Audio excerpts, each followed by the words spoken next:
Mr. Speaker. I appreciate the gentleman yielding. A ploy. It's not a ploy when the Department of Justice treats parents as terrorists, moms and dads who are simply showing up at a school board meeting to advocate for their son or daughter. A ploy. It's not a ploy when the FBI pays Twitter $3 million, not one, not two, $3 million to censor American citizens. It's not a ploy when the Department of Homeland Security tries to set up a disinformation governance board, because we all know that the Department of Homeland Security can tell what's good speech and what is bad speech, what's I mean, you got to be kidding me. I tell you what, dozens of whistleblowers who've come talk to Republican staff on the Judiciary Committee don't think this is a ploy. That's why they came to talk to us. They know how serious this is. The former Democrat chair of the Judiciary Committee is in the press today saying we're going to fight this tooth and nail. This is political. But meanwhile, the former Democrat chair of the Intelligence Committee pressured Twitter to censor a journalist. You've got to be kidding me. This is the most important. This is about the First Amendment, something you guys used to care about. And I'd actually hoped we could get bipartisan agreement on protecting the First Amendment, the 5 rights we enjoy as Americans under the First Amendment. Your right to practice your faith, your right to assemble, right to petition the government, freedom of press, freedom of speech. Every single one's been attacked in the last 2 years. Government was telling people they couldn't go to church just a few years ago. Your right to assemble, your right to petition the government. The Democrats kept the Capitol closed. You couldn't, as a citizen, couldn't come to your Capitol that you pay for to address your member of Congress, to redress your grievances, because Nancy Pelosi wouldn't let you in. Freedom of the press, I just told you what the head of the Intel Committee tried to do to a journalist. The most important right we have, though, is your right to talk. Because if you can't talk, you can't practice your faith, you can't share your faith, you can't petition your government, the right to speak is the most important, and that's what they're going after. And that's why we've had dozens of whistleblowers come talk to us. We want to focus on that because we want it all to stop. We want the double standard to stop.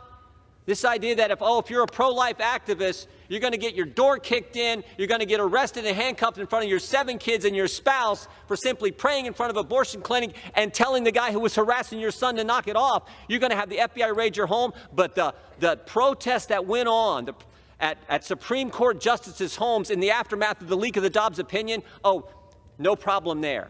Americans are sick and tired of it. And what we want, we don't want to go after anyone. We just want it to stop. And we want to respect the First Amendment to the Constitution that the greatest country in the world has. That's what this committee is all about, and that's what we're going to focus on. That's what we're going to do. And I yield back to the gentleman. Appreciate him. The gentleman yields. The gentleman from Oklahoma reserves. The gentleman from Massachusetts is recognized. Mr. Speaker, I ask unanimous consent to insert into the record an article from The Hill entitled January 6 panel names 6 House GOP lawmakers who asked for pardons. Mr. Speaker, there were at least 6 House members who sought pardons for President Trump following January 6 insurrection, and many of them would like to be on this committee, we're told. Without objection. At this time, I yield 2 minutes to the gentleman from New York, Mr. Nadler. The gentleman from New York is recognized for 2 minutes. I thank the gentleman. Mr. Speaker, I rise in strong opposition to this resolution, which appears designed to launch a dangerous and unprecedented attack on our law enforcement agencies. Last week, Americans across the country watched the Republican Party melt down the moment it encountered its first test. For days, the extremist wing of the party held the rest of their caucus hostage as they demanded a steep price for their support. And today, we have the first of their many demands on display, an open-ended investigation into whatever conspiracy theories may be headlining the right-wing echo chamber at the moment, with unchecked authority to undermine ongoing criminal and intelligence investigations. For example, the Select Committee can use its expansive authorities to protect Donald Trump, those who perpetrated fake elector schemes to overturn the 2020 presidential election, insurrectionists facing trials for their crimes, and other domestic terrorists. It aims to undermine the safeguards of our democracy and to embolden MAGA extremists who would rather see our institutions fail than to see Democrats and President Biden succeed. Make no mistake, the Destroy Democracy Subcommittee will enable the House Republicans to interfere with the free operation of businesses they do not like, to inhibit the fight against domestic terrorism, and to settle political scores on behalf of Donald Trump. The Judiciary Committee has serious work to do, but rather than trying to solve the problems of the American people, this new subcommittee will expend untold time and money undermining our nation's law enforcement agencies, our justice system, and our intelligence community. all for a political stunt catering to the extremist wing of the Republican Party.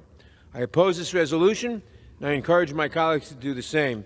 And I yield back the balance of my time. The gentleman yields back. The gentleman from Massachusetts reserves. The gentleman from Oklahoma is recognized. Thank you, Mr. Speaker. Mr. Speaker, I yield 2 minutes to my very good friend, the incoming chairman of the Oversight Committee, Mr. Comer of Kentucky. The gentleman from Kentucky is recognized for 2 minutes.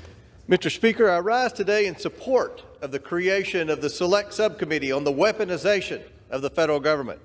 The federal government exists to serve the American people, administer the law impartially, and protect our cherished freedoms enshrined in the Constitution.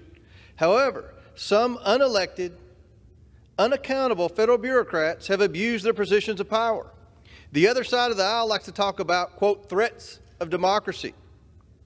But they refuse to do any congressional oversight as the federal government weaponized its authority, influence, and power to target American groups and citizens based on their political and ideological views.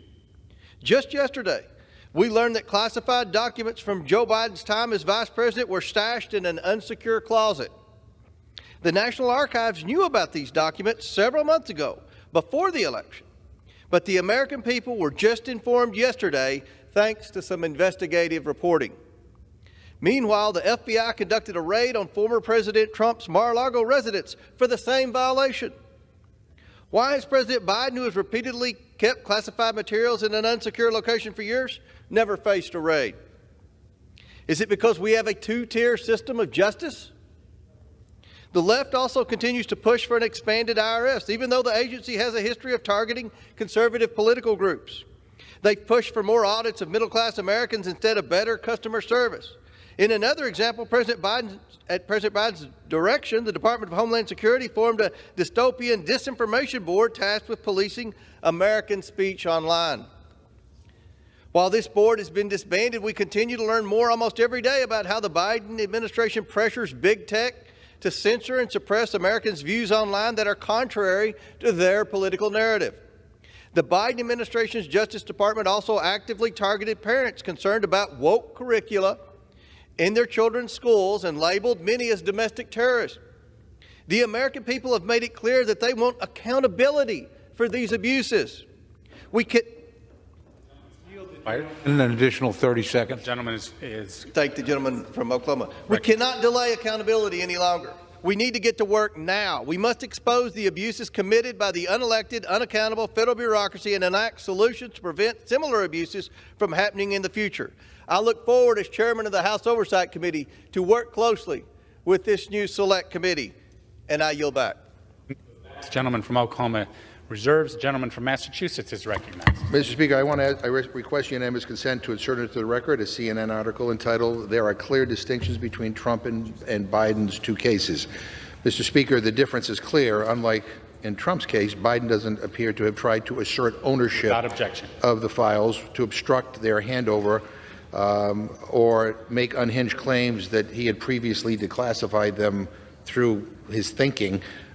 Trump is being investigated to see whether he infringed the Espionage Act by keeping classified material and for the possible obstruction of justice. I would just say to my colleague who spoke before, the American people also have expectations of elected officials, such as respecting the Constitution and respecting free and fair elections, and not trying to overturn free and fair elections.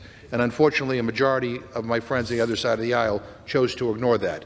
I now yield 1 minute to the gentleman from New York, Mr. Goldman. The gentleman from New York is recognized for 1 minute. Thank you, Mr. Speaker. I rise today to make something crystal clear.